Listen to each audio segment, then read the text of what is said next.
Yan, magandang gabi po sa ating lahat, mga minamahal, sa another Friday evening po. About 6 to 7:30 in the evening, tayo po ay magsasama-sama uli sa atin pong patuloy na pag-aaral ng atin pong mga gawa ng Panginoon sa kaligtasan. Ano, mga minamahal, muli po ay samahan niyo po kami sa isa't kalahating oras ng pagtuturo, paglilinaw, pagpapatibay, at pagpapala mula po sa salita ng Panginoon na atin pong tatalakayin ngayon muling gabing ito. At bago po tayo magpatuloy, ako nga pala po, muli po, si Brother Joven Bronce, na kasama po nyo ngayong gabi na magpapahayag po ng salita ng Panginoon. At ako naman po si Brother Joel Gutierrez. Magandang gabi po sa ating lahat. Pastor Hernandez po ng Good Shepherd Baptist Church. Brother Rajan Garing po, isang pribilehiyo po ang makasama po kayo ngayong gabi. Yan, so kasama nga po natin ang ating isang kamanggagawa, Brother Rajan Garing, in behalf po ni Sir Joseph Panelo. So bago po tayo magpatuloy at lumaot nga po sa ating pagtatalakay, tayo muna po ay lumapit sa Panginoon at itagubili natin ang programang ito muli po sa paggawa at pagkilos ng Panginoon. Pastor? Tayo po ay muling manalangin. Mapagpala po namin Diyos, aming Ama, sa pangalan po ng inyong bugtong na anak, ang Panginoong Hesus. Kami po ay lumalapit sa inyo. Kami po ay nagpapasalamat sa inyo, O Diyos, sapagkat mayroon kaming Diyos na tunay at buhay. At nagpapasalamat po, Panginoon, kami sa inyo pong patuloy na biyaya na ipinagkakaloob sa amin, ang buhay nga po namin at lakas, at ang inyo pong pag-iingat. At gayon din po, Panginoon, salamat na muli na ngayon pong gabing ito, kami po ay nandirito upang muli po ay makapagbahagi ng inyo pong banal na salita. At ito po ay aming ikinagagalak aming Panginoong Diyos. Salamat po sa inyo sa pagkakataong patuloy na ibinibigay mo po sa amin. At kami po ay lumalapit sa inyo na kami po ay sasamahan mo at tutulungan mo. At lalo higit ang pakikinig po ng bawat isa ngayong gabi, lalo higit sa kanila na talagang naghahanapan ng katotohanan, ay kayo po, O Diyos, ang kumilos at gumawa. At aming Panginoon, kayo nga po ang patuloy na mag-iingat po sa bawat isa, at sasamahan po kami ng inyo pong Santong Espiritu. Kayo po ang magbibigay ng liwanag sa amin sa pag-aaral na ito. At aming Panginoon, sa mga pagkukulang at mga pagkakasala po namin, ay amin din pong kinikilala at humihingi po kami ng inyo pong paglilinis at pagpapatawad. Ama, ang lahat ng ito'y dalangin po sa inyo na may pagpupuri at pagpapasalamat sa dakilang pangalan ng Panginoong Hesus. Hinihingi po namin ang lahat ng ito. Amen. Amen. So salamat po, tunay na ang bawat ginagawa po natin at gagawin, alam natin, kinakailangan natin ang gabay ng Panginoon. So ngayon po, mga minamalanho, ay ating ipagpapatuloy ang atin pong pag-uusap at pag-aaral patungkol sa paggawa o gawa ng Panginoon sa ating kaligtasan. So nais nating talagang mapatibay kung gaano tayo naligtas sa pamamagitan ng Panginoong Kristo. At kung inyo pong natatandaan, mga minamahal, ay nag-aral tayo about redemption o katubusan ng Panginoon, pag-aaring ganap o justification. At ano po ang ating pag-aaralan ngayong gabi? Ano nga po? Pakilaksan?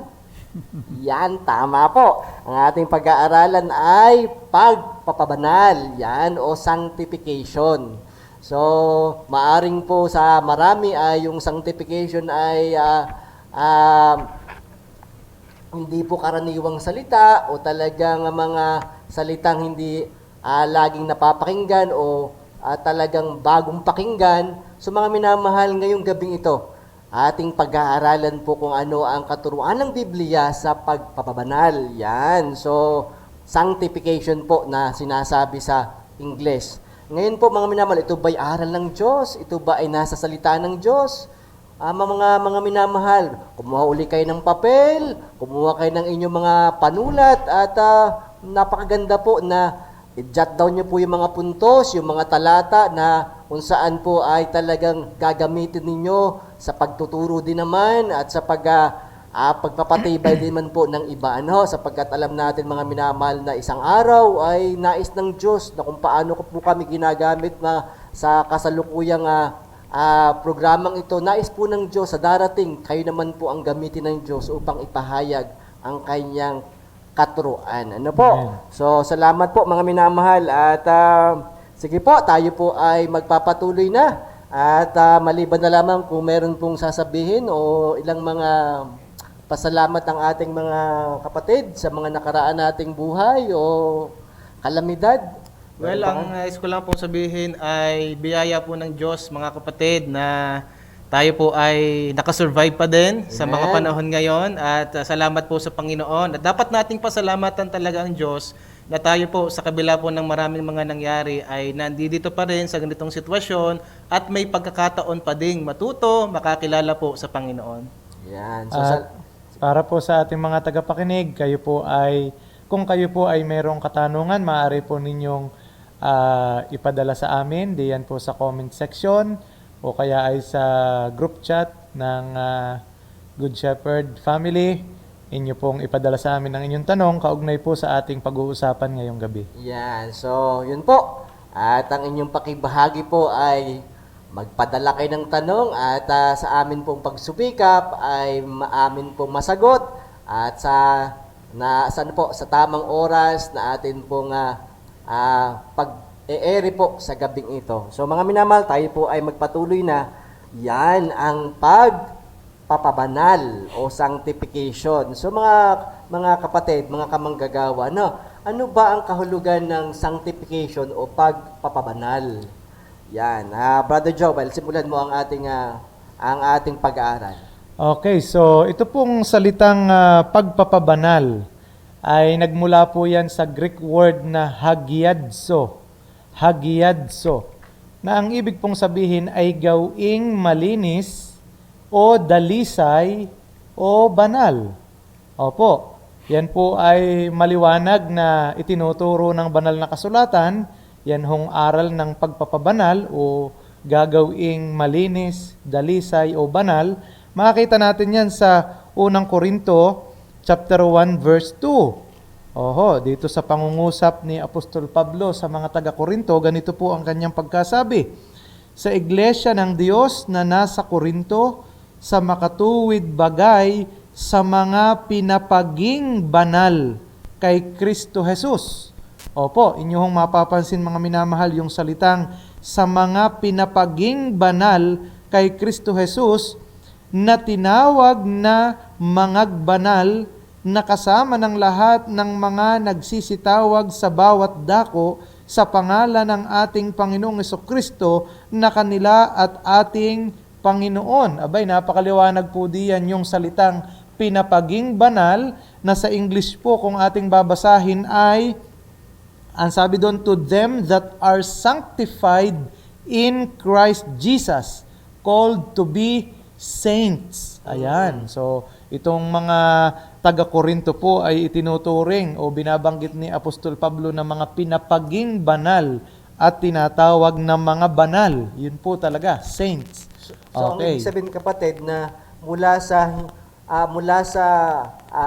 karumihan ay ginawang banal, Yes. ginawang malinis. Noon po kasing nakaraang Biyernes ay yung ating paksay pag-aaring ganap, idiniklarang matuwid, idiniklarang malinis.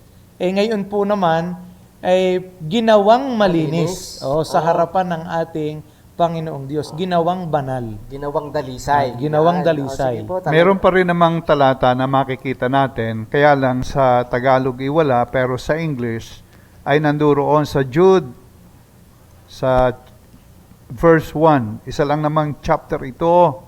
Ito yung sabi, Jude, the servant of Jesus Christ, and brother of James, to them that are sanctified by God the Father, and preserved in Jesus Christ, and called. Amen. To them that are sanctified by God the Father, sa kanila na mga inaring ganap ng Diyos Ama. O naririyan po yung word na sanctified or sanctification. Amen. Kaya po itong ating pinag-uusapang paksa ay hindi po natin ito dinadampot kung ano-ano lang. Amen. Ito po ay major doctrine ng banal na kasulatan Amen. na baka hindi po nyo napapakinggan sa inyong mga tagapagturo ay atin pong nililiwanag sa inyo na ito po ay isa sa mga bahagi ng ginawa sa pagliligtas ng ating Panginoon. Amen. Ito pong sinasabing doctrine of sanctification. Oo. So talagang pinapakita po, may mga talata tayo, matibay yung ating pinagsasaliga na itong ating pag-aaralan ay makikita natin sa kasulatan, sa banal na aklat. Ano po mga minamahal? So ano pang ating masasabi, kahulugan sa pagpapabanal, kapatid? Ang pagpapabanal ay kinapapalooban ng pagkahugas sa kasalanan at pagiging perpekto sa harapan ng Diyos. Ano po, wag po kayong malilito doon sa pinag-aralan po last week. Ang pinag-aralan kasi last week ay ay pag-aaring ganap. Inaring ganap, ginagawang ganap. Dito naman po sa bahagi po ng sanctification, ang nakapaloob po dito yung pagkahugas po sa ating mga kasalanan at pagpeperpekto sa harapan po ng Diyos. Na kumbaga, hindi lamang po tayo walang kasalanan sa harapan ng Diyos, kundi perpekto po ang ating naging katatayuan. Amen. So, Amen. makita talaga natin na mula sa karumihan, mula sa kasalanan, sa pamagitan ng pagpapabanal, ginawa tayong malinis, Amen. dalisay. At sa pagpapabanal ay kinapapalooban ng pagkahugas ng kasalanan at tayo ay naging Cleansing. perpekto sa harapan ng Diyos. So yan po mga minamal kung bakit natin tinatalakay. Kasi sabi nga ng ating pastor, ito yung matibay nating ibinabahagi at matibay na kasama sa gawa ng Panginoon sa kaligtasan, na ito po ay pinapakitang malinaw na ang gawa ng Panginoong sa kaligtasan ay talagang malawak at talagang pinapakita niyang ito ay mahalaga, mga minamahal. Yan pong bagay na yan, tungkol dun sa sinasabing pagkahugas sa kasalanan, ay makikita natin sa 1 Corinthians chapter 6, verse 11. Opo, na ang pagkabanggit po doon, ang sabi, at ganyan ang mga ilan sa inyo, ngunit nangahugasan na kayo. Opo, yun ang banggit. So, binanggit po diyan na dati yung mga taga-Korinto ay marumi, pero ang sabi dito, ngunit nangahugasan na kayo. Ngunit binanal na kayo. O, ito po ang pagkabanggit, binanal na kayo. Dati po ay hindi naman banal at marumi, makasalanan.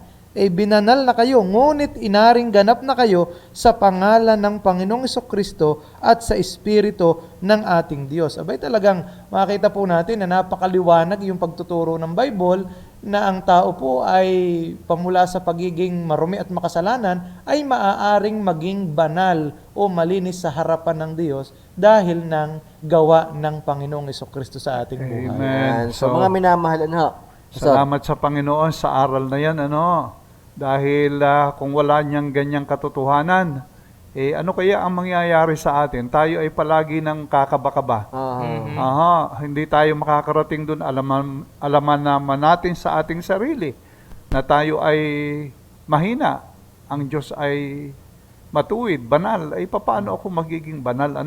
Pero salamat po sa mga aral na yan ng kasulatan tungkol dito sa sinasabing pagpapakabanal sa atin. Okay, salamat po. Ngayon, nakita natin, mga minamahal, na ito ay maliwanag at talagang may mapapansin natin sa ating pag-aaral sa mga talata mula po sa Biblia. So, ngayon po, ay kung ito po ay sinusulat at talagang bahagi ng gawa ng Panginoon sa kaligtasan, ay bakit kinakailangan ng tao na maranasan ang pagpapabanal? Ano naman, saysay kapatid, na maibigay ko sa iyo at maipaliwanag natin yan sa mga tagapakinig natin. Bakit ba ito mahalaga? Bakit ito ay kinakailangan ng tao? Yan ang sagutin natin. So, Sige po. kapatid. Yan. Kung inyo pong natatandaan doon sa binanggit na definition, ay ang sabi doon ay yung gawing malinis, gawing dalisay. Bakit gagawing malinis? Bakit uhugasan? Ba't gagawing dalisay? Kung malinis naman. Tama? Yes.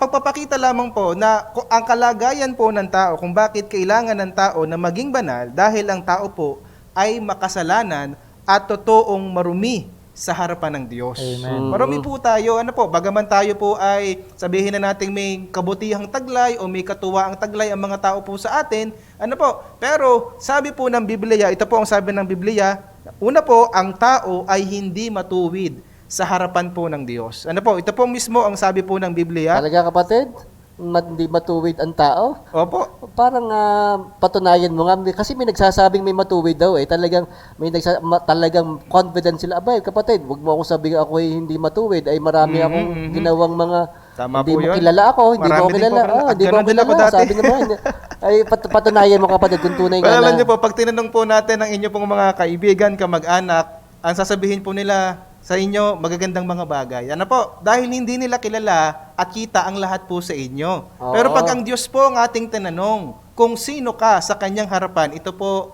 ang kanyang deklarasyon. Ito po, Roma, kung kayo po may mga Bible, maganda yung mabuksan din po ninyo. Roma chapter 3, verse 10 hanggang 12. Romans chapter 3, verse 10 hanggang 12. Gaya ng nasusulat, walang matuwid, wala kahit isa.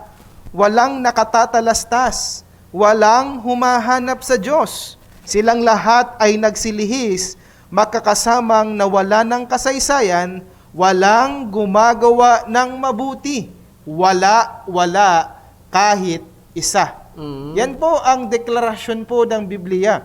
At pag sinabi po ninyo, ay teka lang brother, parang hindi tunay yan.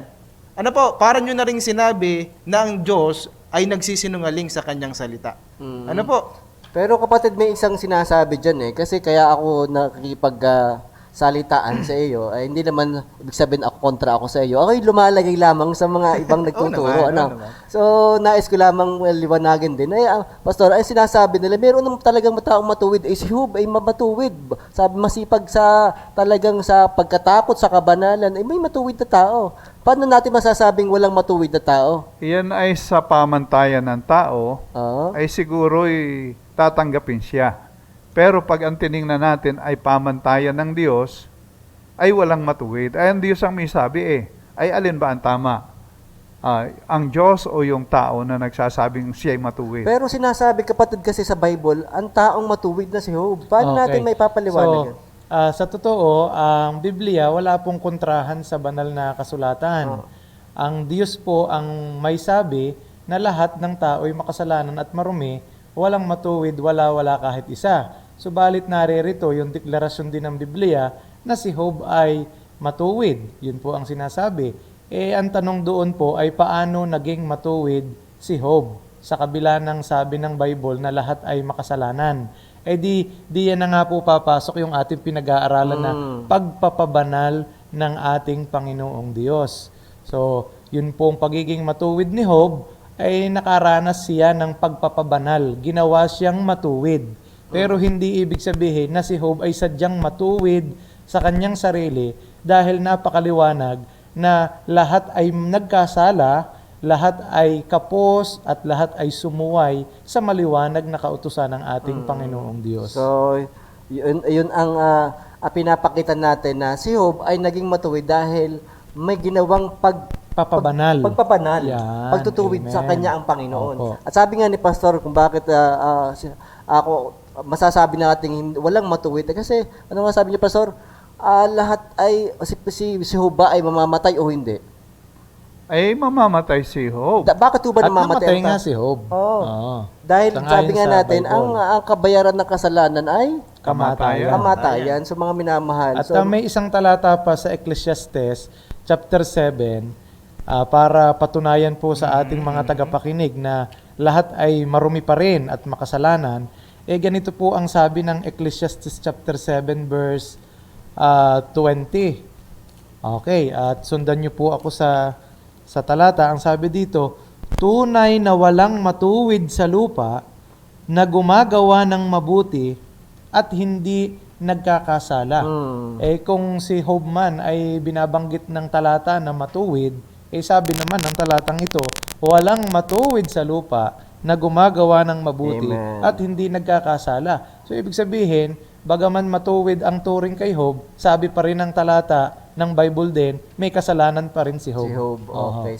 Yun po ang binabanggit. Maganda nga po yung naulit at maganda nating napaliwanag na sa harapan ng tao ay matuwid si Job, pero sa harapan ng Diyos ay talagang hindi siya Hindi siya perfecto. Perfecto. Yan nga po ang sinasabi nating pagpapabanal na pagiging perpekto sa harapan ng Diyos. Yan, napakaliwanag po doon sa ating kahulugan. At ang isa pa pong dahilan kung bakit kailangan ng maranasan ng tao yung pagpapabanal, bukod po sa deklarasyon ng Bible na walang matuwid, wala kahit isa, ang tao po, yung katuwiran, dahil nabanggit nyo rin na may mga tao nagsasabing, ako na may matuwid, ako na may mabuting tao.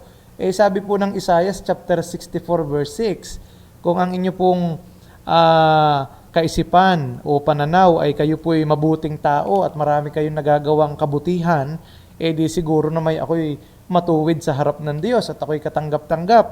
Sabi po ng Isaiah 64 verse 6 ay ganito, sapagkat kaming lahat ay naging parang marumi at ang lahat naming katuwiran. Inyong pansinin mga minamahal yung pangungusap na yun o yung salitang yun. Lahat naming katuwiran ay naging parang basahang marumi at nalalantang gaya ng dahon kaming lahat at tinatangay kami ng aming mga kasamaan na parang hangin. So, sa totoo po, talaga naman niyang may mga taong nakakagawa ng mabubuti sa kapwa. Oo, kawang gawa, kagaya ngayon. May mga sakuna, nakikita natin yung pagtulong ng maraming tao sa kaniyang kapwa na sa totoo talaga namang mabuti yun sa mata nating mga tao. Pero ang sabi ng Bible, kahit pa nga tayo may nagagawang kabutihan, still ang tingin pa rin sa atin ng Panginoon Diyos, tayo po ay makasalanan pa rin sa kanyang harapan at sa pamantayan ng Diyos. Kaya ang sabi dito maruming basahan lamang yan parang maruming basahan sa harapan ng Diyos yung ating mga kabutihan. Dahil yung kabutihang tinutukoy ng tao, hindi naman ang tinutukoy nila ron yung kanilang ginagawang, halimbawa, ako'y namumupo sa inay ko o sa mga kasamahan ko, ako'y nagalang, mabuti naman yun. Pero yung tinutukoy diyan ay yung yung iniisip ng taong siya sa harapan ng Diyos ay mabuti at siya'y tatanggapin ng Diyos para makarating sa langit. Ganun ang tinutukoy ng tao. Ako na may mabuti, so ako'y tatanggapin ng Panginoong Diyos. Ang Diyos ang nagsasabing makasalanan tayo. Sinasabi ng iba, hindi ko naman kinakailangan ng kalinisan, ako naman ay malinis. Pero talagang sa harapan ng Panginoon, tayo po ay marumi at hindi matuwid. Okay. So parang pinakikita pala dito na hindi lang tayo mismo ang marumi, kundi mismo yung ating pagmamalinis o yung ating iniisip na makalilinis ng ating kasalanan ay madumi din. Yes.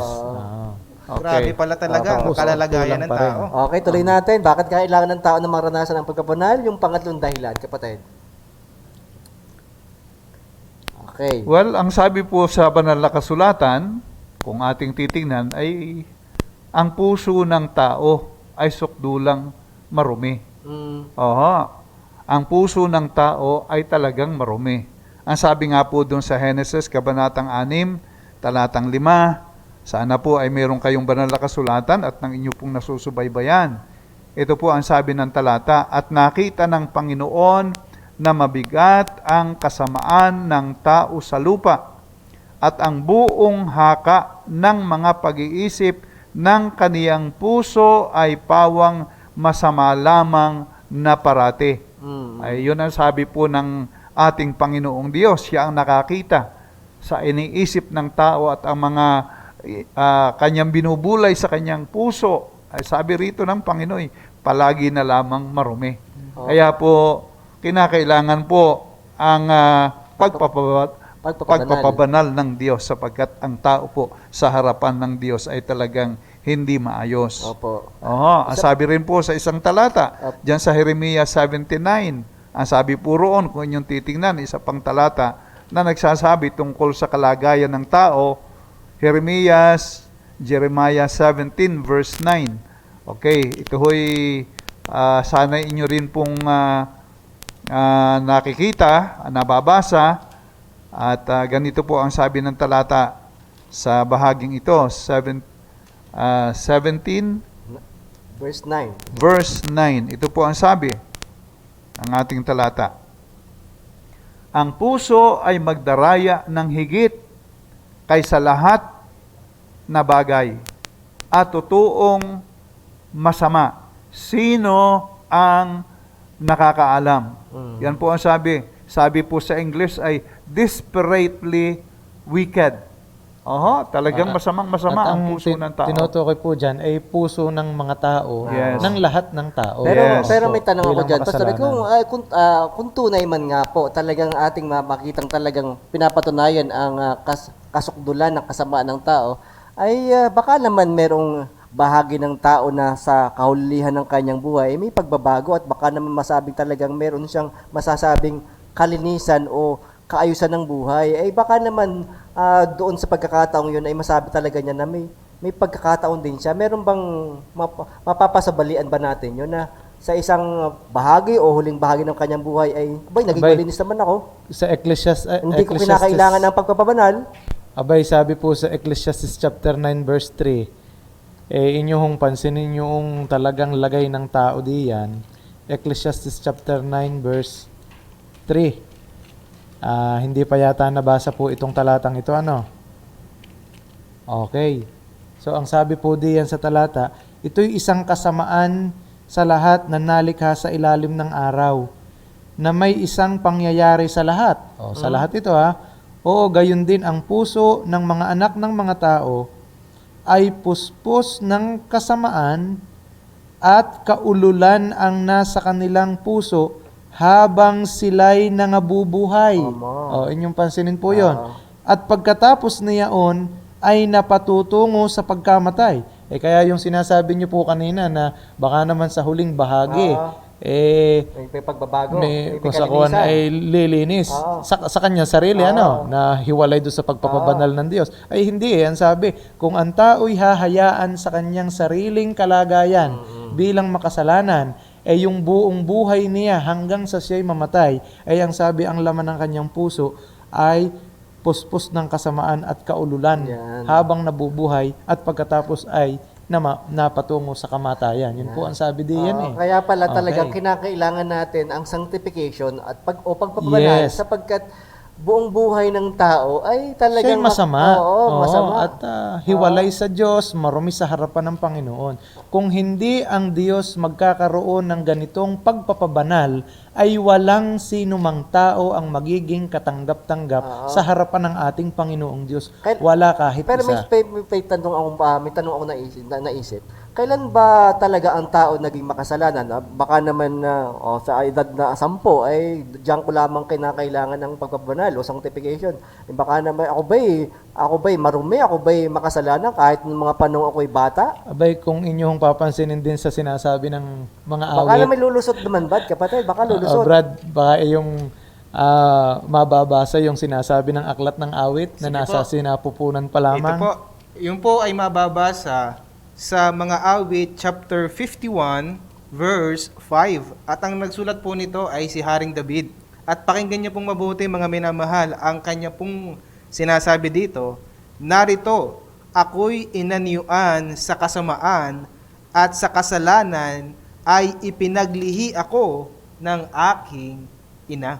Amen. Base po Ayun. sa tanong ni Sir Joven, kailan ba na ang tao po ay naging makasalanan o nagkasala? Sabi po mismo ni Haring David, ni King David po, nagsulat po ng psalm na ito, na sa sinapupunan pa lamang daw po sa kanya pong ang kanya daw pong ina ipinaglihi siya sa kasalanan. Kaya yun po Sir Joven ang sagot. Kaya sa inyo pala po. mga minamal, pagka silang pala ng bata ay pinapalo na.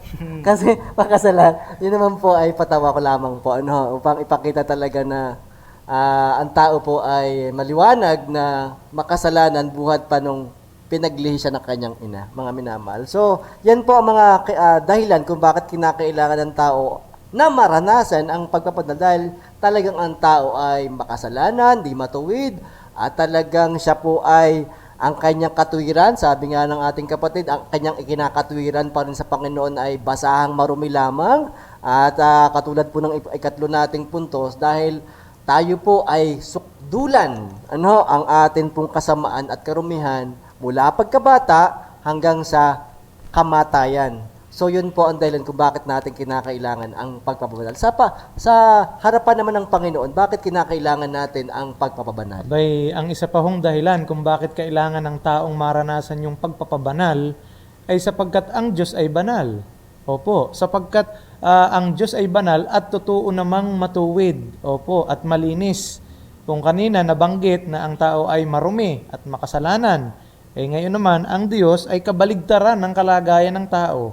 Ang Diyos po ay banal at totoong malinis. Yan po ang binabanggit sa Awit chapter 11 verse 7 na ang sinasabi po dito mga minamahal, sabi po dito, sapagkat ang Panginoon ay matuwid. Yan po ang pagkakabanggit. And then, ang sabi dito, minamahal niya ang katuwiran.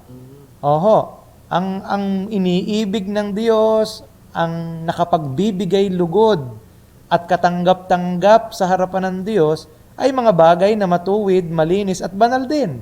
Yun po ang ating Panginoong Diyos bilang siya ay banal na Diyos. At Opo. bilang banal na Diyos, ang sabi ng banal na kasulatan ay hindi maaaring tumira siya o tumahan siyang kasama ng Diyos, yung sino mang marumi. Amen. Hindi po pwedeng tumirang kasama ng Diyos ang isang makasalanan o makapasok sa langit. Kaya kinakailangan yung pagpapabanal.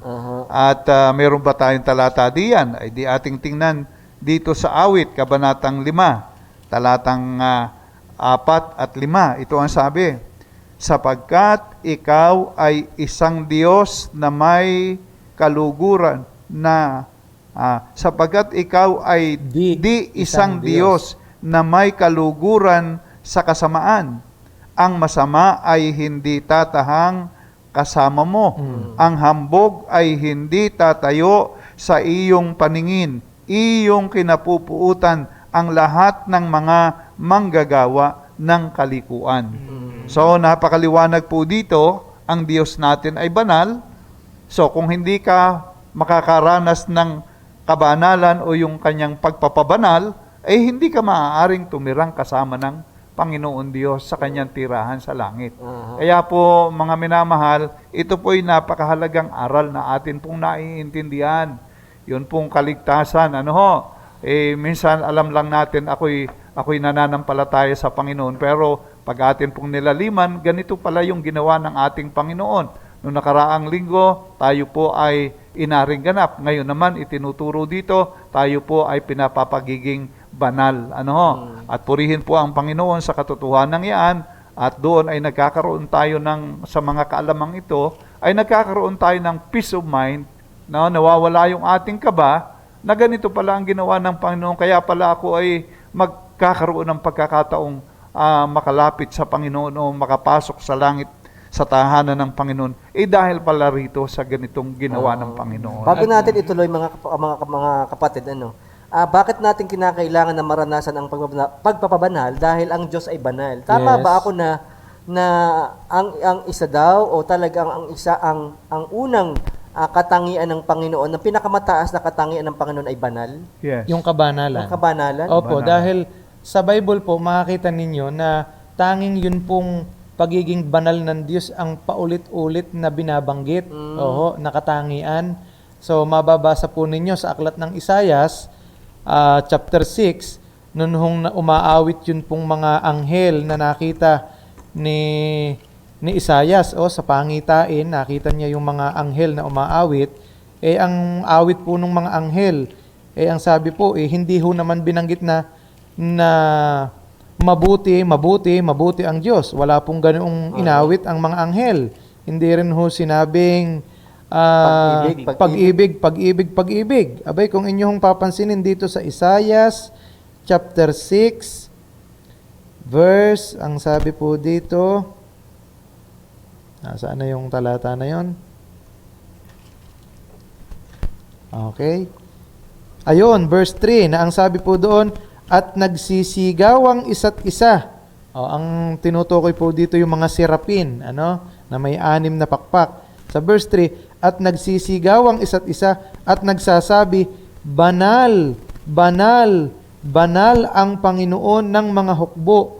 Ang buong lupa ay napuno ng kanyang kaluwalhatian.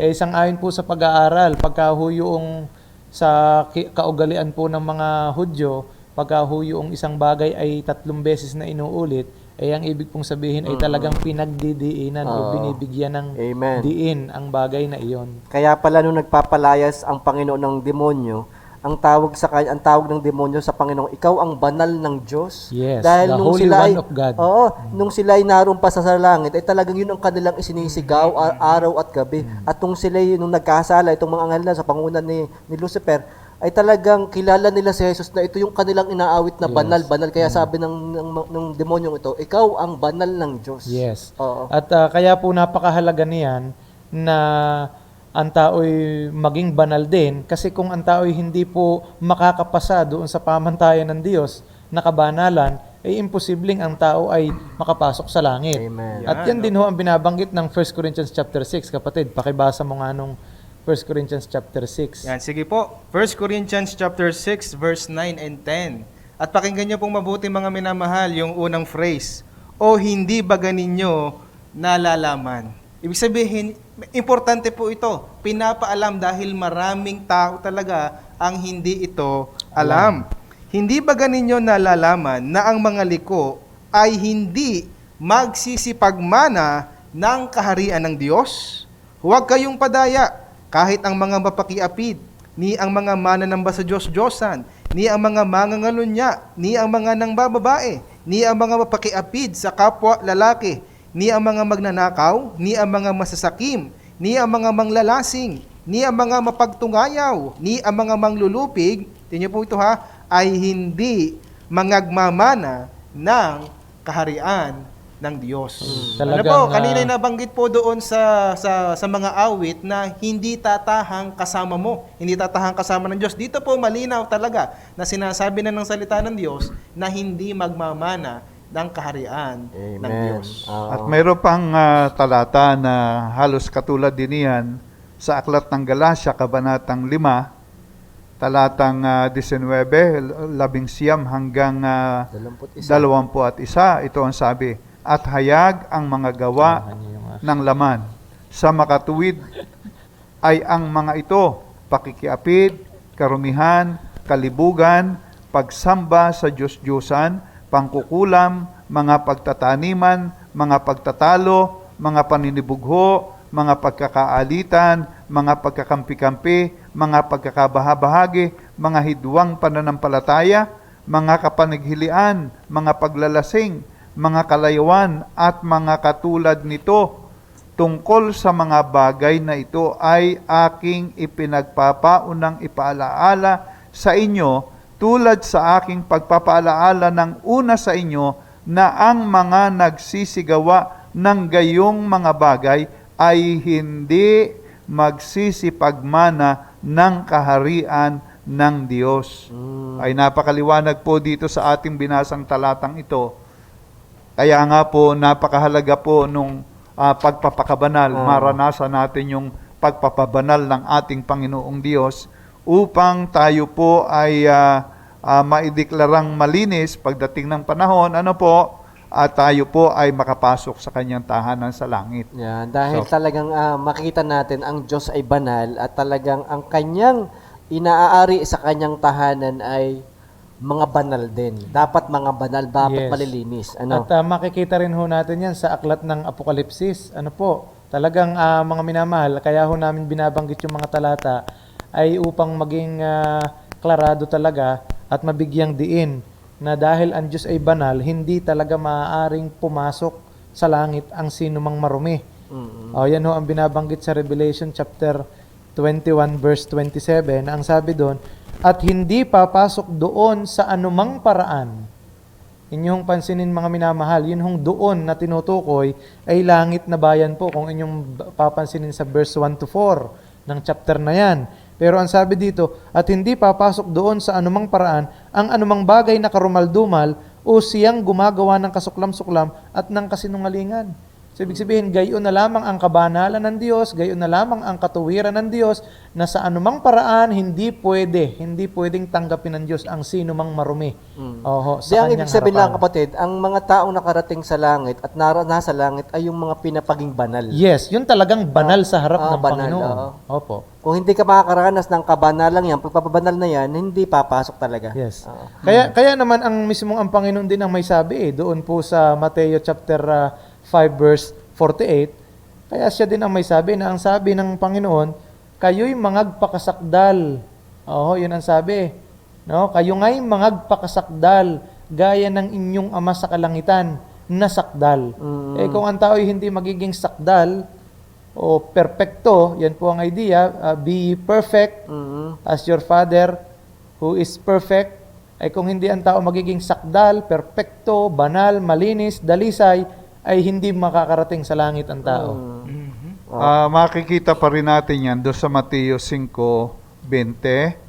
Meron ditong binanggit ang ating Panginoong Hesus para lang idiin sa atin yung kabanalan. Ang sabi rito, sapagkat sinasabi ko sa inyo na kung hindi hihigit ang inyong katuwiran sa katuwiran ng mga eskriba at mga Paraseo, sa anumang paraan ay hindi kayo magsisipasok sa kaharian ng langit. Ay diyan po ay maliwanag ang pagdidiin na talagang hinahanap ng Panginoon ay katuwiran na mas mahigit pa daw kaysa katuwiran ng Paraseo, eskriba at Paraseo. Abay, silang mga eskriba at Paraseo ay grabe kung sumunod sa kautusan. Amen. Pero ang sabi ron, hihigitan mo pa. At ngayon, pagka hindi daw hihigit doon, ay hindi ka tatanggapin ng Panginoong Diyos. Aha. At kung inyong babasahin sa ibang bahagi ng kasulatan, doon sa aklat ng Lucas 18, doon sa 11 hanggang 12, ay makikita nyo ron na meron po doong Paraseo na akala niya siya napakabuti na, ay hindi pa rin tinanggap ng Panginoong Diyos. Kapatid, pakibasa mo nga yung talatang ayan para mapakinggan po ng Basta ang talatang yun, sinasabi nyo? Lucas 18, 11 hanggang 12. Okay. So yan ay yung Parasiyong umakyat doon sa sa templo at nanalangin. Well, ito po ang sabi po ng Biblia, ang Fariseo ay nakatayo at nananalangin sa kanyang sarili ng ganito, Diyos, pinasasalamatan kita na hindi ako gaya ng ibang mga tao, na mga manglulupig, mga liko, mga mapangalunya, o hindi man lamang gaya ng maniningil ng buwis na ito. Verse 12, makalawa akong nag-aayuno sa isang linggo, nagbibigay ako ng ikapo sa lahat kong kinakamtan. Yan po, pinakikita po diyan ang mga consistent na mga ginagawa ng mga Fariseo sa pagsunod po sa kautusan. Ay kinakailangan daw yung lampasan. Kailangan daw lang pasan. Upang talagang tayo ay deklarang banal at matuwid sa harapan ng Panginoon. Kaya pala sinasabi din ng Panginoon ay blessed are those in pure in heart, yung may malinis na puso, sapagkat makikita nila ang kaharian ng Diyos. Kaya pala kinakailangan natin ng kabanalan upang makita natin ang kaharian ng Panginoon. Yes. So yun po. At sige po, ituloy natin. Bakit kinakailangan ng tao maranasan ang pagpapabanal ng Diyos, ng Diyos? Dahil sapagkat ang Diyos mismo ay banal. Ang kanyang hindi papasok at hindi tatahan ang anumang ang sino mang marumi at makasalanan, at ang kanyang pamantayan ay kabanalan din. Ay yung pangatlong sinasabi dito ko mga minamahal. Bilang ang Diyos ay banal. Okay, so bilang ang Diyos ay banal, ay kung hindi tatanggapin ng Diyos sa langit ang sino mang marumi, ay saan dadalhin ng Panginoon yung masumpungang marumi at hindi nakaranas ng pagpapabanal ng Diyos? Ay wala pong iba kundi sa impyerno. Yan Baka po naman ang kapatid sa sabi nga ay sa Alapaa, sa magpapauli-uli pauli-uli muna. Okay. So, doon lilinisin. Tingnan natin ang sabi ng banal na kasulatan. Ang banal na kasulatan ang ating titingnan. Sabi ng Revelation chapter 21 verse 8, ito po yung pagkakabanggit . Sabi po dito, ngunit sa mga duwag at sa mga hindi mananampalataya at sa mga kasuklam-suklam at sa mga mamamatay tao at sa mga mapakiapid at sa mga manggagaway at sa mga mapagsamba sa Diyos-Diyosan at sa lahat ng mga sinungaling. Ito din ho yung mga nabanggit kaninang talata sa Korinto at saka sa Galacia. Ang sabi, ang kanilang bahagi ay sa dagat-dagatang nagniningas sa apoy at asupre na siyang ikalawang kamatayan. Opo, yan na ho yung impyerno, dagat-dagatang apoy na sinasabi ng banal na kasulatan. Ay bakit? Ay dahil ang Diyos ay banal eh. Oo. Sa mga tuwid, kapatid, mga minamahal, kapag ang tao hindi nakaranas ng pagpapabanal ng Panginoon, automatic, kapag siya'y namatay, diretso sa impyerno. Ay tama po. Wala hong ibang pupuntahan. Oho, kagaya, yan ay makikita natin sa Luke chapter 16, nung mamatay yung mayaman, may dalawang taong tinutukoy po doon, si Lazaro at ang mayaman. Si Lazaro pumunta sa sinapupunan ni Abraham sa paraiso, pero yung mayaman diretso sa impyerno, wala naman hong iba pang pinuntahan. Ang sabi doon ay namatay ang mayaman at inilibing, at sa Hades na nasa mga pagdurusa ay itiningin niya ang kanyang mata sa malayo. Kasi banggitin na natin yung walang ibang pupuntahan. Kasi pastor, talaga nakarinig pa ako nung isang gabi na kinakailangan ipagdasal natin ang mga namatay para mahango daw sa tinatawag na purgatorio at maging malinis muna sila. Ay ang katotohanan ay wala pong katotohanan yung mga bagay na yon. Sa totoo ay aking pinipilit basahin yun kahit do sa sinasabing naroroon. Wala akong nakita. Binasa, pinipilit kong basahin. Saan magaling yung aral na yun? Hindi naman itinuturo ng banal na kasulatan yun. Amen. So, kaya po sa mga inyo na nakikinig ay inyo pong bulaying mabuti ang sinasabi po ng banal na kasulatan na talagang yun pong pagpapakabanal na itinuturo po ng banal na kasulatan ay talagang napakahalaga pong maranasan natin ito sapagkat ang Diyos po natin ay talagang banal. Ang sabi niya, hindi tayo titirang kasama niya kung hindi po tayo banal. Ano ho? At purihin po ang Panginoon sa ganitong mga aral na napapakinggan natin. At saka linawin ko lamang po, baka isipin po ng mga nanonood na ang lupit naman ng Diyos. Wala ba siyang malang ika nga ay konsiderasyon sa mga bahaging 'yan? Well, mga kapatid, gusto ko lamang pong linawin yung katotohanan na kung ang Diyos po ay banal at ang tao po ay makasalanan, matuwid lamang po sa ating pong Panginoon na kung ang mga taong ito ay hindi po, mamaya yung pag-aaral natin ay maging banal, ay talagang sila po ay maparurusahan ng ating pong Panginoon sa impyerno dahil ang Diyos po ay banal at matuwid.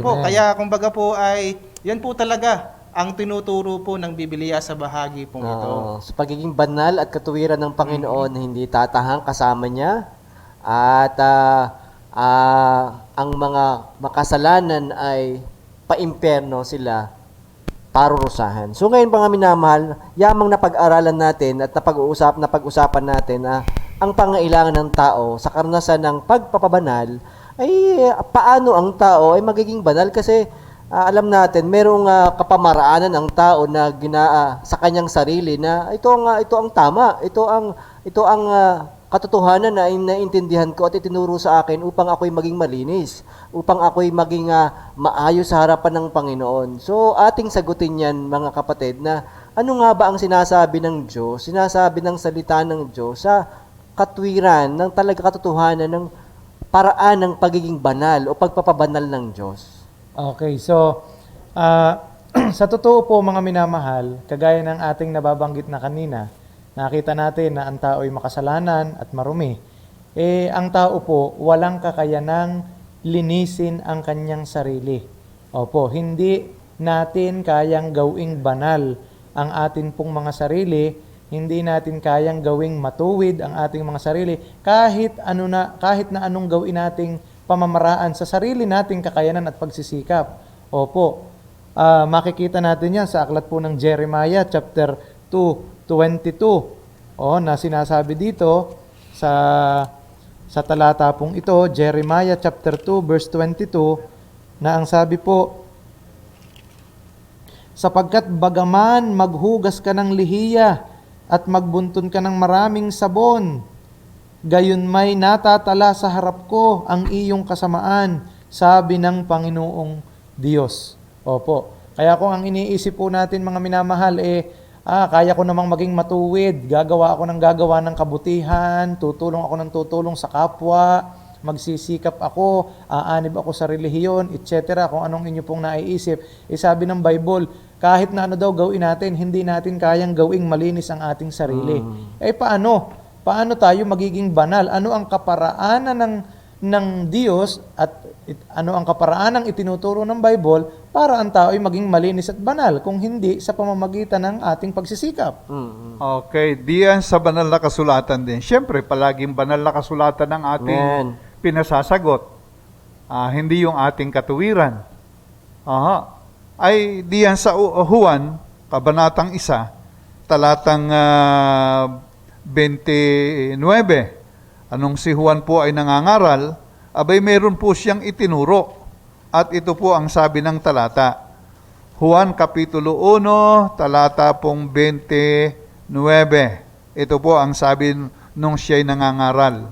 29. Nang kinabukasan ay nakita ni Juan si Jesus na lumalapit sa kaniya at sinabi, narito ang kordero ng Diyos na nag-aalis ng kasalanan ng sanglibutan. Abay, napakaliwanag po dito, kung gusto mong maging banal, ay hindi yung magagawa mo, kundi yung itinuturo ng banal na kasulatan na ito ay walang iba kundi ang ating Panginoong Amen. Jesus. Narito ang kordero ng Diyos na nag-aalis ng kasalanan ng sanglibutan.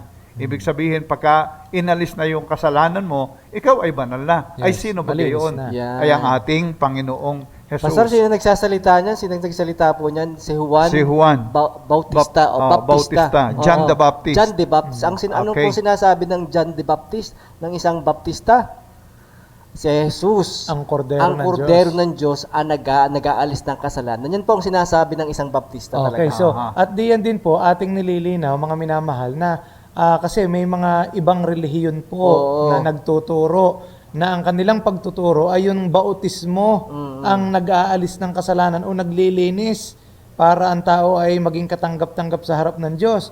Ay dito ho sa pangyayaring ito, sa John 1:29, makikita nyo, mismong si John the Baptist Amen. na otorisadong magbautismo. Oo. Mismong ang Diyos ang nagtalaga para magbautismo, ang kinikilala ni John the Baptist na nag-aalis ng kasalanan ng sanlibutan ay hindi yung bautismong ginagawa niya, kundi itong Kristong ito na Amen. lumalapit sa kanya, ito ang kordero ng Diyos na nag-aalis ng kasalanan ng sanlibutan.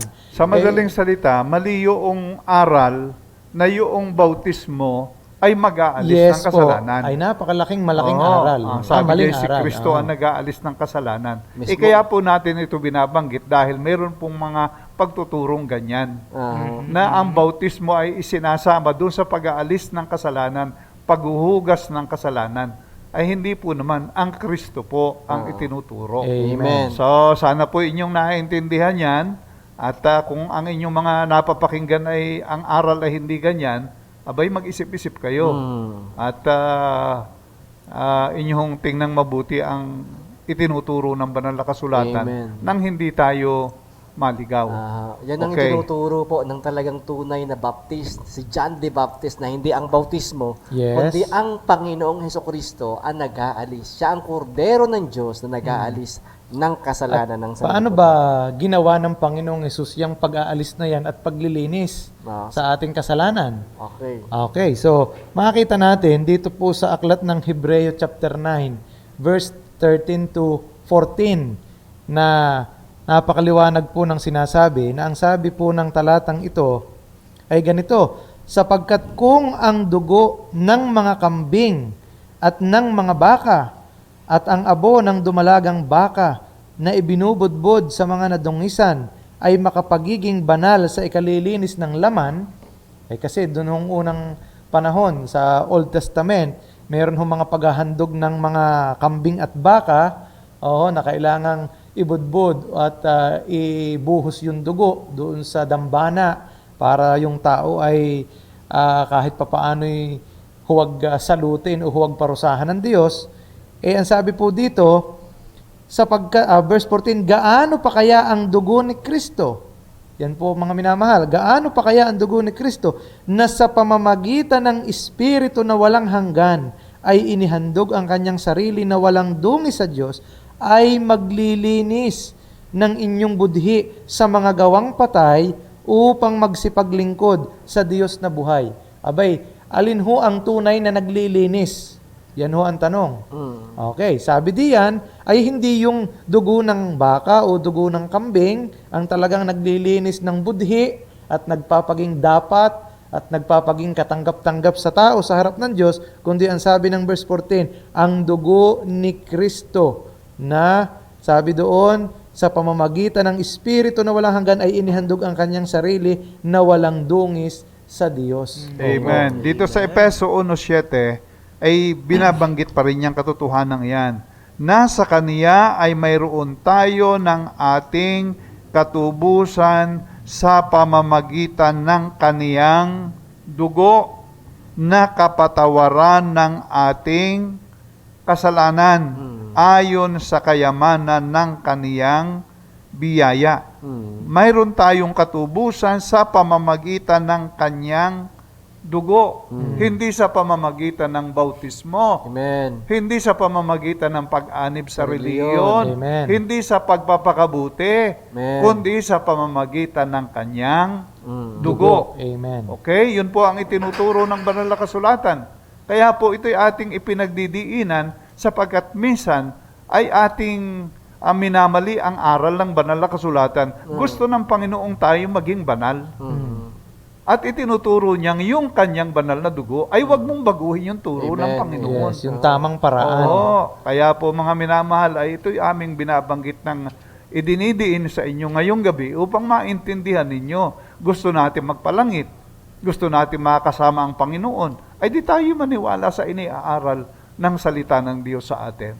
Pastor, at kung naroon sila sa mga maling aral at talagang sila'y natuturuan ng mga maling aral, anong, Pastor, ang tamang gawin dyan? Abay, ang sabi nung ating binabanggit na talata doon sa Apokalipsis 18, abay, sabi ron ay lumabas na kayo. Amen. Umalis kayo riyan sa maling aral. Opo. Dahil saan tayo dadalhin ng mali?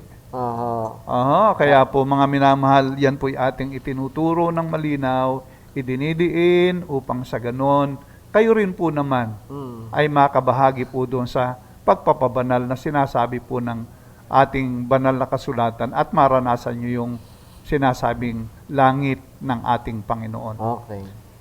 Yan. At sige, Dagdag pa kapatid. po diyan sa mga talata patungkol po sa paglilinis sa pamamagitan po ng dugo ng ating Panginoong Hesukristo. Ayon po sa unang Juan, chapter 1, verse 7, ito po ang sabi ng Biblia muli, ngunit kung tayo'y nagsisilakad sa liwanag, na gaya niyang nasa liwanag, ay may pakikisama tayo sa isa't isa, at nililinis tayo ng dugo ni Jesus na kaniyang anak sa lahat ng kasalanan. Ano po? Amen. Yan, napakalinaw po mga kapatid. Ang Bible po ang inyong pagbasihan ng paniniwala po ninyo. Ano po? Hindi po ang sabi lamang ng tao dahil ipapahamak po tayo ng mga mali pong aral na ating pong nalalaman lamang sa tao. Sabi nga ng Biblia ay may daan na tila matuwid sa harapan natin, pero ang dulo po noon ay kapahamakan. Kaya sabi po lagi ng ating pastor ay talagang umalis na po tayo, atin pong pahalagahan ang ating pangwalang hanggang kalagayan doon po sa langit na kinakailangan natin ang pagpapabanal ng Amen. Diyos. Isa pang talata diyan sa Apokalipsis, kabanatang 1, talatang 5. Ito ang sabi ng talata, at mula kay Hesukristo na siyang saksing tapat na panganay sa mga patay, na pangulo ng mga hari sa lupa, doon sa umibig sa atin at sa nagkalag sa atin sa ating mga kasalanan sa pamamagitan ng kaniyang dugo. Ay kaliwanag po niyan, At mga minamahal. Yun pong salitang nagkalag po diyan, sa English po ay washed, nahugasan. Yun po ang sabi. Aha. No, sabi, unto him that loved us and washed us from our sins in his own blood. Amen. Talaga hong ang naghuhugas Ang naglilinis ay ang dugo ng ating Panginoong Hesukristo. Okay. Amen. So salamat po at yan po isang malinaw na pamamaraan at ginamit ng Panginoon upang tayo ay malinis ang kanyang dugo. Bukod po sa dugo ng Panginoong Kristo, ano pa yung kanyang ginamit na paglilinis at pagpapabanal sa atin? May binabanggit pa sa mga talatang ito. Kapatid, banggitin natin. Okay, so dito po sa aklat ng Hebreyo, chapter 10, bagaman may kaugnayan din po dun sa dugo ng Panginoong Hesus, sabi po dito, pamula po sa verse 1, ang sabi dito, sapagkat ang kautusan na may isang anino ng mabubuting bagay na darating, hindi ang tunay na larawan ng mga bagay, kailan pa man ay di maaaring magpasakdal sa mga nagsisilapit sa pamamagitan ng mga hain na laging inihahandog sa taon-taon. So nabanggit po kanina yung mga paghahandog at sa aking pagkakaalam, mayroon pa rin hong mga relihiyon na ang takbo ng isip o ang kanilang aral sa mga paghahandog. Pag ikay naghandog ng kung ano-ano sa simbahan o sa Diyos, nag-donate ng lupa, nagbigay ng pera, ang akala nila yun ay dahilan para sila maging malinis sa harapan ng Panginoon. Sabi po dito, hindi daw po iyon. Kailan pa man ay di makapagpasakdal, ang sabi diyan, sa mga nagsisilapit sa pamamagitan ng mga hain na laging inihahandog sa taon-taon. Verse 2, sa ibang paraan ay hindi kaya baga nagsipaglikat sila ng paghahandog, sapagkat ang mga nagsisisamba, yamang nalinis na minsan, ay hindi na sana nagkaroon pa ng budhi sa mga kasalanan.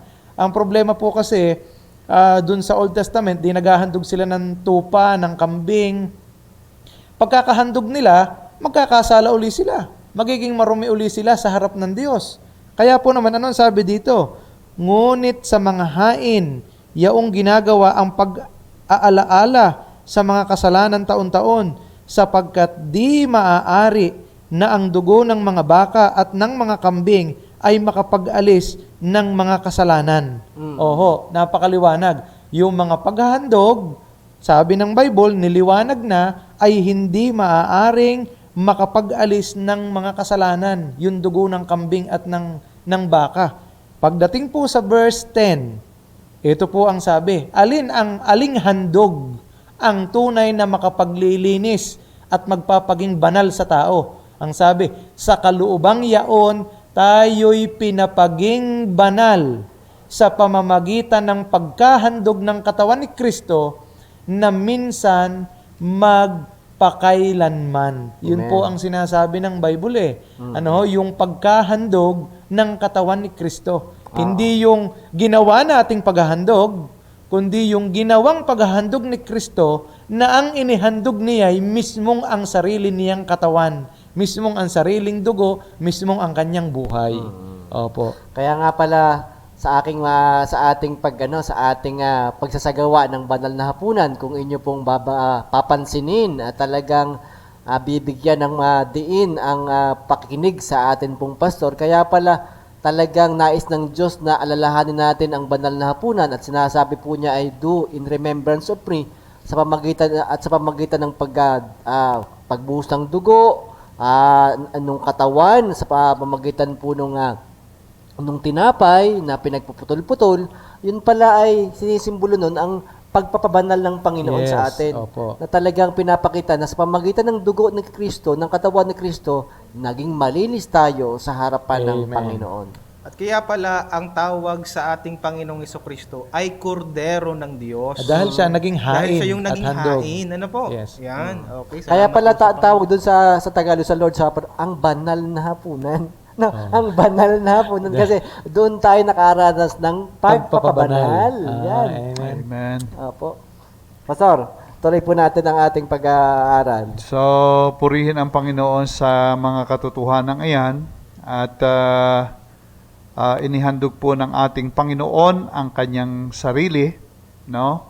Para po diyan sa katotohanan ayan, para po tayo ay magkaroon ng kabanalan, Sa totoo, katulad ng nabanggit ni Brother Joel, yung dugo ng ating Panginoon ay hindi po titigis kung hindi po ihahandog ng ating Panginoon ang kanyang katawan. Kaya naman ang sabi doon sa talatang 14, sapagkat sa pamamagitan ng isang paghahandog ay kaniyang pinasakdal magpakailanman ang pinapaging banal nung inihandog ng Panginoon ang kaniyang sarili doon sa krus ng Kalbaryo. Amen. At purihin po ang Panginoon sa mga biyayang ito. At ngayon, sa pagpapatuloy po ng pagtalakay dito, ay sa pamamagitan din po ng ginawang ito ng ating Panginoon, ito po yung katuwirang ibinibilang po sa atin na kung ating tatanggapin, yung ginawa ng Panginoong yun ang nagiging katuwiran natin. Ayon po naman sa aklat ng 2 Korinto, inyong tingnan, mga minamahal, Kabanatang 5, talatang 21, ganito po ang makikita natin doon sa talatang iyon. Ito po ang sabi, yaong hindi nakakilala ng kasalanan ay kaniyang inaring may sala dahil sa atin upang tayo'y maging sa kaniya'y katuwiran ng Diyos. Doon po sa paghahandog na yon ng ating Panginoon, ay doon po natin nakakamtan yung sinasabing pagiging matuwid natin sa harapan ng atin pong Panginoong Diyos. Kaya po yung sinasabi nating pagpapakabanal ay possible sa bawat isa. Madagdag ko natatanggap lamang sa po yan, Panginoon. Dian, sa talata po na yan na 2 Corinthians 5:21. Kung inyo pong papansin mga minamahal, ang nakalagay diyan, yaong hindi nakakilala ng kasalanan. Aha. Si Kristo po ang tinutukoy, ang ating Panginoong Hesus ay walang kasalanan. Siya po'y malinis. Tapos, ano po ang nangyari? Ang sabi, ay kaniyang inaring may sala dahil sa atin. So, ang nangyari po diyan, ang Panginoong Hesus na malinis, ang ginawa po niya, yung ating karumihan ay inako ng ating Panginoong Hesukristo, ibinilang kay Kristo yung ating mga karumihan, yung ating lahat ng kasalanan, at ang ginawa ng Panginoong Hesus doon sa krus, lahat po yun ay kanyang binayaran, at yung parusa ay siya ang tumanggap. Yun po yung pinag-aralan natin noong nakaraang Biyernes, na siya ang naging pangpalubag loob, sa ating mga kasalanan. And then, ano po ang sunod na sabi doon sa talatang binabanggit? Upang tayo'y maging sa kaniya'y katuwiran ng Diyos. Ang ibig pong sabihin naman, tayo na marumi, tayo na marumi kapag ka itong Panginoong Hesukristo na ito na nagbayad ng ating kasalanan at umako ng ating kasalanan ay ating kinilala at tinanggap sa ating buhay, tayo na marumi ay magiging malinis. Bakit po? Sapagkat yun namang kalinisan ni Kristo ang ibibigay sa atin o ipagkakaloob sa atin. Para ang nangyari po mga minamahal, nagkaroon ng palitan. Palitan. Yung karumihan natin ay ibinilang kay Kristo at si Kristo ang naging marumi para sa atin at nagbayad ng ating kasalanan. Upang tayo na marumi ay maging malinis, yun namang kalinisan ni Kristo, yung katuwiran ni Kristo, yung kabanalan ni Kristo, ang ipinagkakaloob naman sa atin sa oras na ang tao ay magkumilala at magtiwala at manampalataya sa ating Panginoong Hesukristo. Yun po ang ibig sabihin. Kaya tayo ay nagiging banal. Okay. So lumalabas ngayon na kaya ang tao ay nagiging banal, hindi dahil sadyang banal siya. Hindi dahil sa sadyang malinis siya, kundi dahil ng kabanalan ni Kristo na ibinilang sa Kanya. Amen. Yun po ang okay. pagpapabanal. Okay, at meron pang isa pang talata dito sa 1 Korinto 1:30. Ito yung sabi pa, datapuat sa Kaniya, kayo'y nangasa kay Kristo Jesus, na sa atin ay ginawang karunungang mula sa Diyos. Amen. At katuwiran. Amen. At kabanalan. Ayun. At Katubusan. Ayan. abay talagang ang atin pong Panginoong Hesukristo ang solusyon sa kabanalang ito na atin pong kinakailangan na maranasan ang ating Panginoon. Ano sa English po yun? Ano sa English po Ang yun? sabi po, but of Him are ye in Christ Jesus, who of God is made unto us wisdom and righteousness and sanctification and redemption. Ayun. Ayan, napakaliwanag po ng Talagang talatang makita ito. nating maliwanag nga po na we should really experience that sanctification from the Lord Jesus Christ at sa pamagitan nga po ng kanyang dugo, ng kanyang katawan at ng kanyang katwirang ibinilang sa atin. Amen. Amen. Kaya palang sigaw ng Panginoon nung siya'y nasa krus, Ama, Ama, bakit mo ako pinabayaan? Sapagkat sa oras na yon, yung katwiran ay napa sa atin at yung Kasalanan kasalanan natin ay natin napa sa napa sa Kanya. Kanya. Amen. Okay. At ituloy natin. Ngayon, kung ang Diyos ay talagang nagpakita sa pamagitan ng Kristo ng paraan ng pagiging banal, ay ang tanong ay kung ito ginawa ng Panginoon, ay automatiko ba na ang lahat ng mga tao ay banal na, talinis na? Yun ba Dahil- talaga ang ibig sabihin nun? Dahil tapos na Dahil ang tapos na ang ginawang gina- kamatayan Oo, at oo. pagkatubos. Ano ang ating kasagutan diyan? Na lahat ba ang tao ay malinis na at papunta na lahat sa langit, Sa langit. at hindi na paparusahan sa impyerno? Yun ba talaga ang ibig sabihin doon? Brother Rajan, iyo nga sagutin niya ang bahaging ayan. Well, sige po. Well, ang sagot po diyan ay ito. Hindi po ibig sabihin na ginawa na yan ng Panginoon o tinapos na yan ng Panginoon sa krus ng Kalbaryo ay palangit na lahat. Meron pong hinihinging respond ang ating pong Panginoon sa bawat isa po sa atin na nakarinig o nakaunawa ng mensaheng ito na ginawa ni Hesus Kristo. Kaya kayo po mga minamahal na mga nakikinig, kung inyo pong naintindihan na merong ginawang ganyan at si Kristo po ay namatay, na napako po sa krus para sa katubusan, kabanalan po at kalinisan natin. Ito po ang hinihintay sa atin ng Panginoon. Isaiah chapter 1, verse 18. Magsiparito kayo ngayon at tayo'y mga katwiranan, sabi ng Panginoon. Bagaman ang inyong mga kasalanan ay maging tila mapula at magiging mapuputi na parang niebe. Bagaman maging mapulang gaya ng matingkad na pula, ay magiging parang balahibo ng tupa. Ano po ang hinihinging response sa atin ng Panginoon? Yung pong pagbabalik loob. Amen. Kaya po tayo ay marumi at kaya po tayo ay makasalanan dahil tayo po ay nalayo sa Panginoon. At si Jesus po ay nagsakripisyo doon sa krus at ginawa ang lahat ng iyon para po sa atin at tayo po ay tinatawag na magbalik loob po sa Amen. Kanya. So sa makatuwid ay ang kailangang gawin ng tao ay magpakumbaba sa harapan ng Diyos at talagang umamin na siya ay marumi at kailangan niya ang paglilinis ng Diyos at nariyan naman ang pangako ng Panginoon na kahit po gaano kalaki ang iyong naging kasalanan at kahit gaano karami ang iyong naging kasalanan, dahil meron din namang tao na ang tingin ako'y sobrang ng sama, ako'y sobrang rumi na, ako'y sobrang makasalanan na, ay ako kaya pang May pag-asa pa tanggapin kaya ng ako? Diyos. May pag-asa pa kaya? pag-asa pa ba ako? O ako'y talagang wala nang mukhang maihaharap sa sobrang dumi ko na. Abay, napakaliwanag po nung talatang binasa ng ating kapatid na Rajen, na ang sabi doon ay magsiparito kayo ngayon.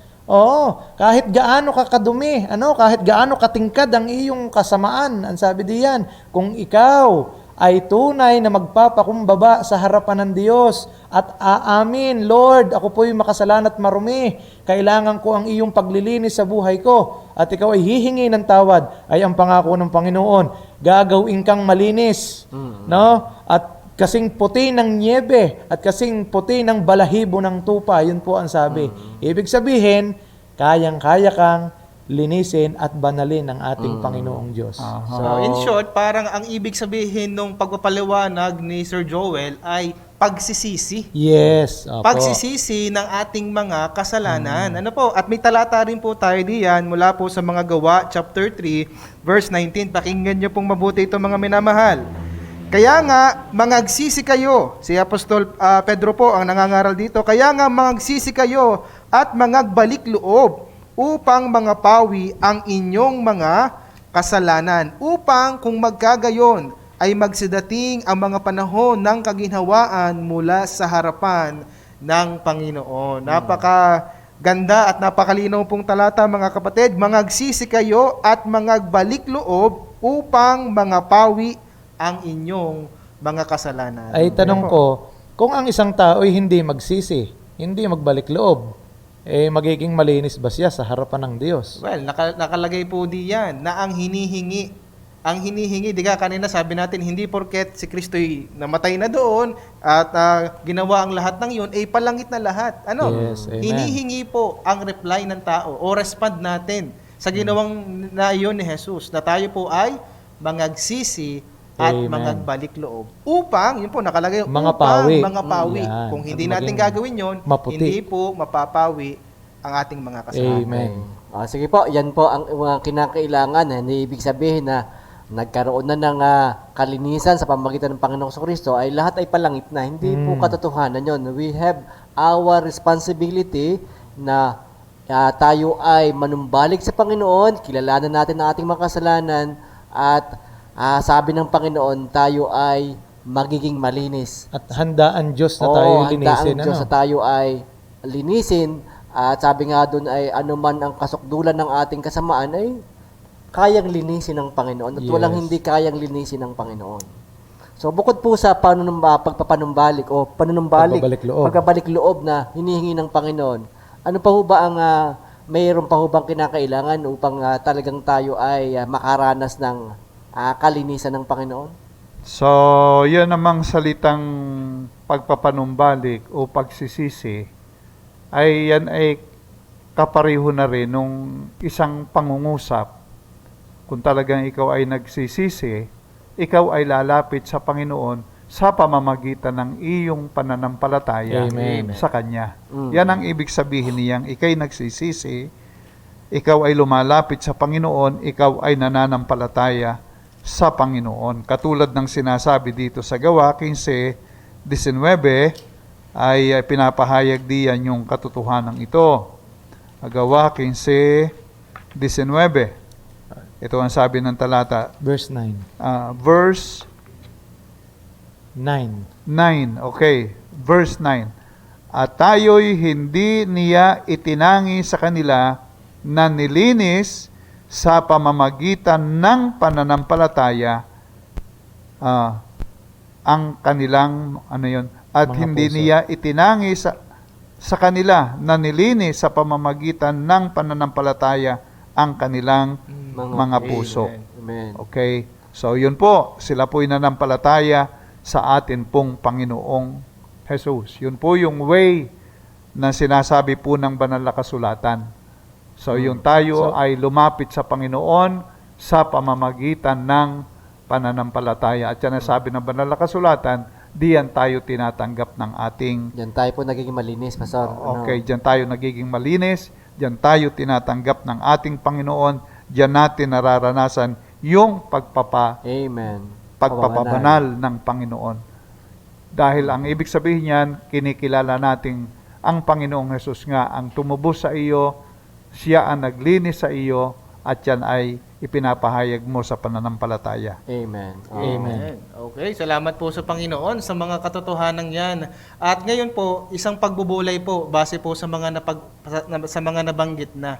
Alam niyo po mga minamahal, may katuruan po o paniniwala na saka lamang na idedeklara ang isang tao na santo o banal pag siya'y namatay na. Naaaralin ang kanyang buhay, na ganito ang kanyang nagawa, na ganito ang kanyang impluwensya. Pero pag binasa po natin ang salita ng Diyos, hindi po ganyan ang itinuturo ng Biblia. Isang example po, Ephesians chapter 1, verse 1. Ephesians 1 verse 1, ito po ang sabi po ng salita po ng Panginoon. Pakinggan niyo pong mabuti. At babasahin ko po sa inyo sa English version po. Ito po ang sabi ng Bible, Paul, an apostle of Jesus Christ, by the will of God, tingnan niyo po ito to the saints which are at Ephesus, and to the faithful in Christ Jesus. So, diyan sa talatang yan kapatid ay pinakikita na yung tinutukoy na mga banal o saints ay mga buhay pa nung mga time na buhay yan. pa, wala naman pong sumusulat sa Kasi, patay. kasi sinulatan ni Pablo Amen, Kausap amen, ni amen. kausap ni Pablo yung mga taga-Epesong yan. At ang sinasabi niya, yung mga taga-Epeso na yung mga Kristiyano, mananampalataya, yun yung mga banal. Tinawag na Oo. mismo ni Apostol Pablo na saints ang Yes. mga taong sinusulatan niya. Amen. Bakit? Sa Epeso, Dahil sila ay oo. mga na kay Kristo Jesus na. Yun. Ay ang nakakalungkot ngayon ang ginagawa ng ibang relihiyon ay yung namatay ang idideklarang banal at ang magdideklara pa na banal yung taong namatay na yon ay ibang tao. At ang simbahan ang magdideklara. Kung inyong mababalita po, merong babagong declare lamang na santo sa ibang bansa. Ngayon daw ang millennial... Santo ng internet.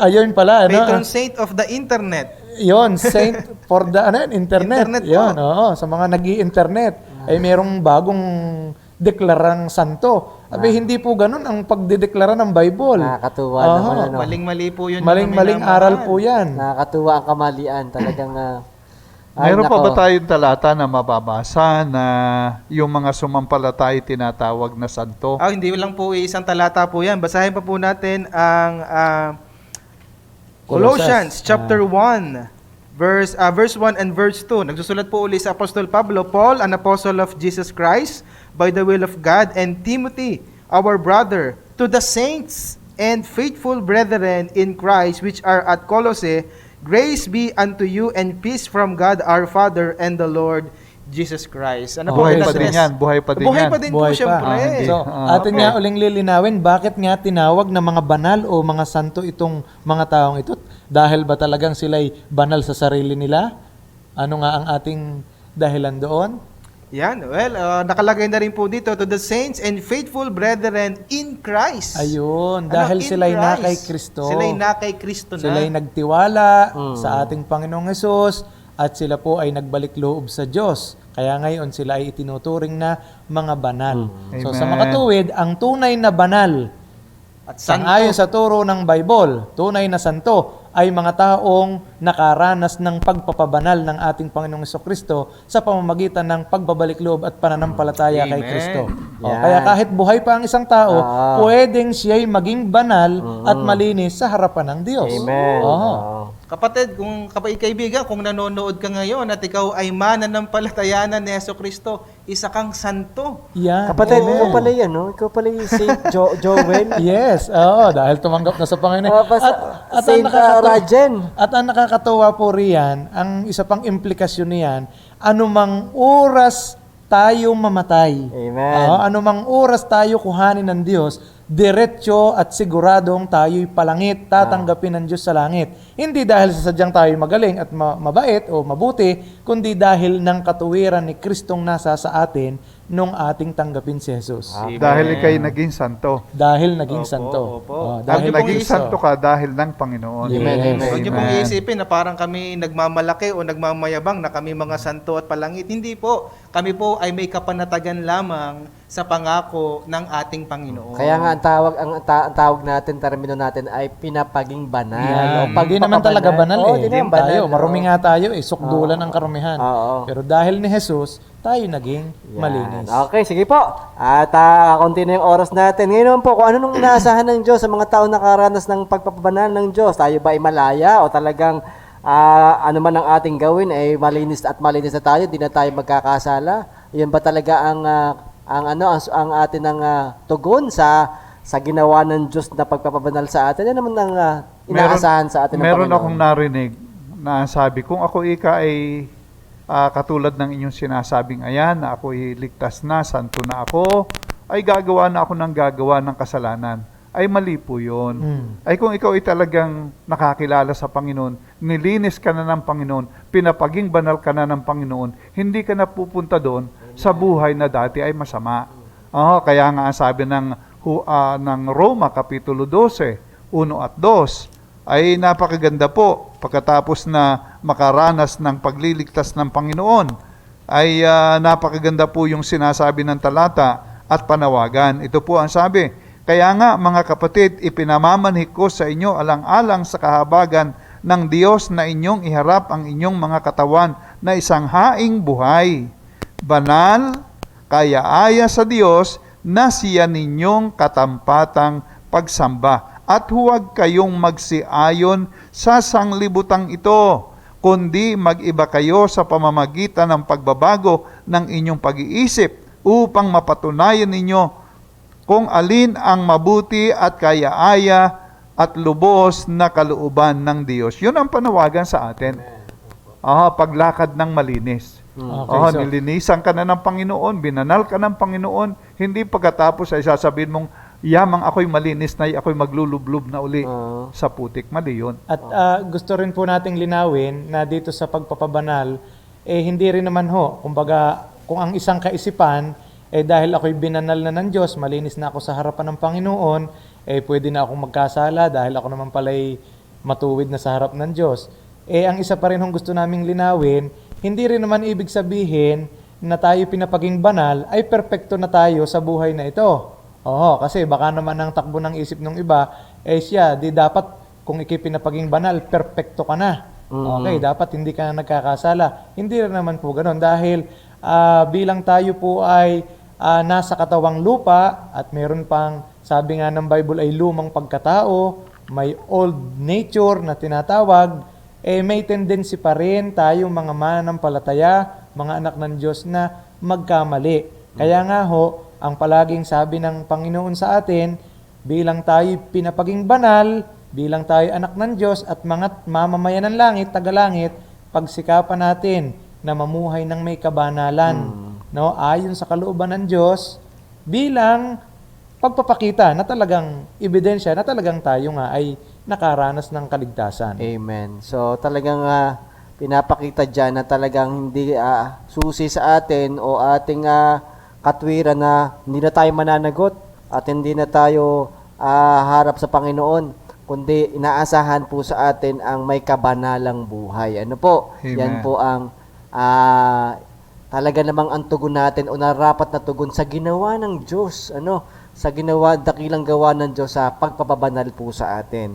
So, salamat po mga minamahal at bago po natin sagutin ang mga tanong ay hayaan muna nating bigyan ng buod, konklusyon po ang ating pag-aaral sa pamagitan po ng ating pastor. Kaya po mga minamahal, magandang gabi po sa inyong lahat. Sa mga nakinig ay atin pong pinag-aralan itong isang napakahalagang paksang ito tungkol sa kaligtasan ng ating Panginoong Hesus, na ang ating nga pong Panginoon ay kaya po ipinagkaloob ang kanyang lupang katawan ay upang yung kabanalang atin pong pinag-usapan ngayon ay atin pong makamtan sa pamamagitan po ng pananampalataya sa atin pong Panginoong Hesus.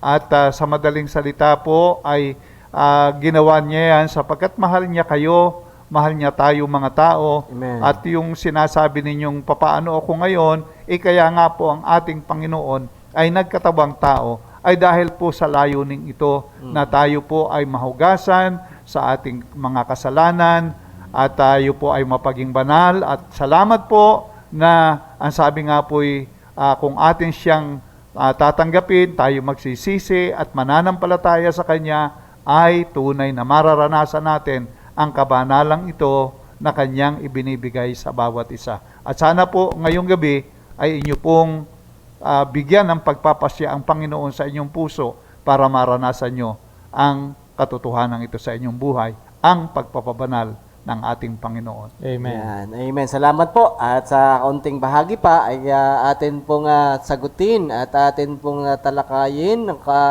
mabilis ang isang tanong at sasagutin po yan ng ating kapatid na Rajen. Tama, kayang-kaya mo na to, Ang tao bang ubod ng sama ay pwede pang maging banal? Sapagkat ang katwiran ng tao hindi ako Diyos para maging banal. Kapatid, sagutin mo to. Well, nabasa na po natin kanina yung isang talata. Ulitin ko po para po bigyang diin palalo. Salamat po sa tanong na yan. Ito po ang sabi muli ng Isaiah chapter 1 verse 18. Tingnan niyo po Magsiparito kayo ngayon at tayo'y mga katwiranan, sabi ng Panginoon. Tingnan niyo po yung sunod na phrase. Bagaman ang inyong mga kasalanan ay maging tila mapula, ay magiging mapuputi na parang niebe. Di mapula na po, pero kumbaga masama. Kung ang representation po ng kasalanan ay pula, kulay pula, di yun po yun. Pero diniinan pa, bagaman maging mapulang gaya ng matingkad na pula. Ibig sabihin, ubod ng pula. Yes, ubod ng sama. Ubod ng sama. Yun sabi Ano doon. sabi ng Biblia dito? Sabi niya, yan, ay magiging parang balahibo ng tupa. bagong Amen. paligong tupa. Meron pa Bagong paligong tupa. Hindi lang basta tupa. Kaya malinis na malinis yan. Malinis na malinis. Ano po? At para po sa isang ika nga po ay halimbawa ng pangyayari pong yan, ayun po yung kriminal na nakapako sa krus na ilang beses na rin pong nabanggit po dito at naririnig po sa mga pangangaral. Ano po? Yung kriminal po na katabi po ng ating Panginoong Hesukristo. Sa kaalaman po ng lahat, konting trivia lamang po, ang pagkapako po sa krus ng panahon po ng Roma, yun po ay death penalty. Yes. Pinakamatindi pong death penalty sa panahon po nila yon. Ano po? Kumbaga sa Heinous- panahon po natin heinous ngayon, crime. talagang silya elektrika, yan. Dahil alam nyo po, yung pagpugot ng ulo, saglit lamang yun eh. Pero yung ikaw ipako sa krus, may kasamang torture, kahihiyan, at pagpapahirap, ano po? Kaya talagang ibig sabihin, yung mga ipinapako po doon ay talagang yung may mga matitinding mga kasalanan. Ano po? At alam niyo po, ang ginawa ng isang kriminal na nandoon po sa krus ng Kalbaryo, ang sabi po niya, inamin niya sa kanyang sarili na siya po ay makasalanan. Sabi niya sa kanyang kapwa kriminal, hindi ka pa baga natatakot sa Diyos, yamang ikaw ay nasa gayon ding kaparusahan. At tayo sa katotohanan ay ayon sa katwiran sapagkat tinanggap natin ang nararapat na mga gawa. Nakabayaran sa ating mga gawa. Ayun po ay nasa Lucas chapter 23, verse 39 to 43. At ibig sabihin, inamin po niya siya'y nagpakababa, inamin niya siya'y makasalanan, at siya po'y nagbabalik loob na kay Kristo. At ang sabi niya po sa ating Panginoong Hesukristo, Jesus, ano po ay verse 42, Jesus, alalahanin mo ako pagdating mo sa iyong kaharian. At alam niyo po kung ano ang reply ng ating Panginoon sa kriminal na ito. Siyempre, kriminal po, malahit ito po yung nakapatay, nagnakaw, marami nang nagawang kasalanan. Pero tingnan niyo po ang reply ni Jesus Christ. Verse 43, at sinabi niya sa kanya, katotohanang sinasabi ko sa iyo, ngayon ay kakasamahin kita sa paraiso. Mga Amen. kapatid, yan po ay isang kriminal na ubod ng sama. And yet, pinangakuan po ni Kristo ng paraiso. Bakit? Kasi po, kahit gaano kapula o katindi ng iyong kasalanan, basta magbalik loob ka sa ating Panginoon. Basta magtiwala ka sa kanyang tinapos doon sa krus. Ang sabi ng Panginoon, kaya kanyang linisin. Kaya kanyang linisin ng kanyang dugo. Yan, muli, salamat po sa Panginoon sa biyaya ng kanyang mga salita.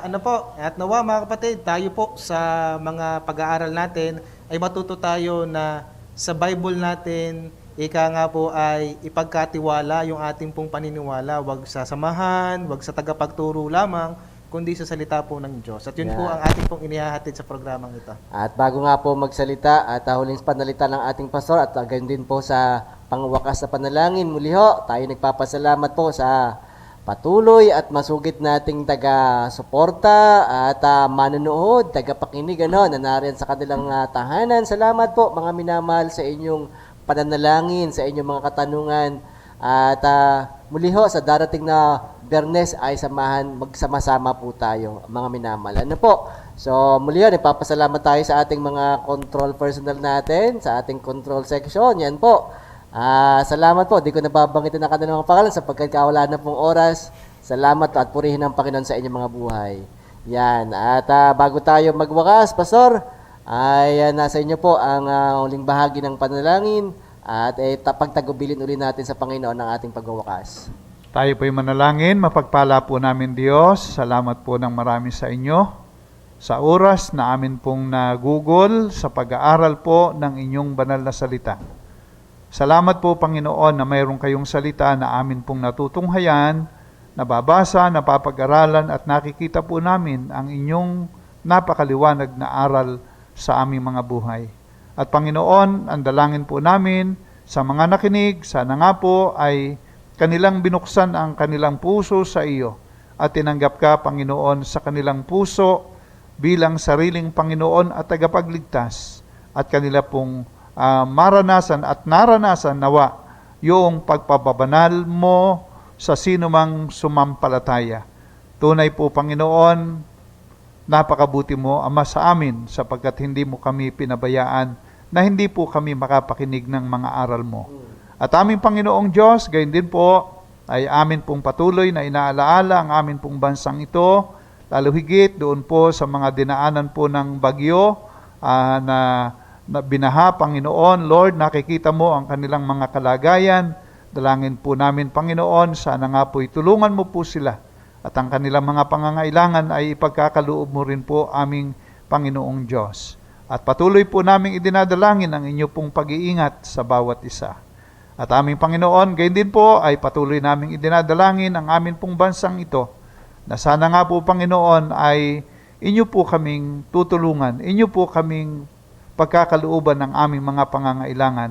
At muli, Panginoon, idinadalangin namin sa inyo, maging aming mga tagapanguna ng amin pong bansa, ang aming Pangulo at ang amin pong mga tagapanguna sa amin pong mga bayan. O Diyos, at ngayong pong gabi, sa inyo rin po namin ipinagtitiwala ang aming mga sarili.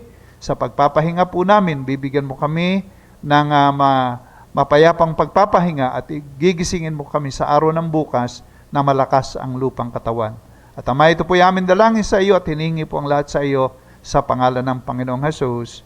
Amen at amen. Yan, muli nga po sa pangalan ng ating Panginoon, sa pamamagitan po ng ating Panginoong Kristo at sa kapangyarihan po ng Banal na Espiritu, tayo po ay magsama-sama puli sa darating na linggo dito lamang sa The Good Shepherd Tenets.